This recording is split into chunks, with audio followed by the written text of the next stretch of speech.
Okay guys, thanks to Calvin. He went ahead and he set this up for me on the print. This was about 8 hours, and I believe he used one of his slicers on this one. Probably Simplified 3D if I know him right. He can't do nothing with Kira. Beggars can't be choosers though, right? Hey, this actually is looking pretty good. Let's pull it off the rest of the way.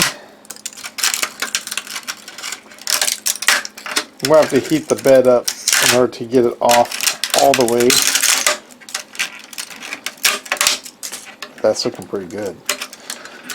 Let me heat this up, let me get it peeled off, and I'll show you the end results here in just a moment.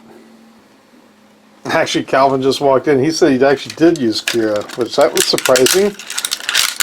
Supports actually did really good. He said it was used tree supports on it. I never tried tree supports before, so that's actually pretty cool. I'm actually amazed how that turned out.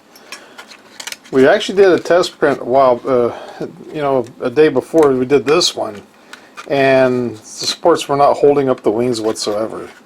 But the settings he had set up on that actually worked really good.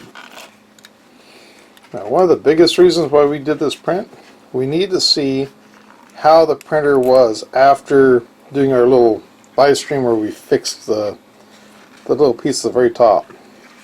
Now let me get a light over here so we can see this a little bit better. I'm going to move this a little bit more so I can see what you're seeing.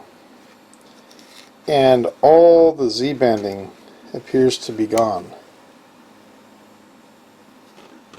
That's looking pretty smooth. I'm trying to just change angles on it, see if I could see anything. That actually looks really good. That is really good. So once again, this is that Zero Marble PLA. I picked that up a long time ago. That's actually probably about 2 years old now, that filament.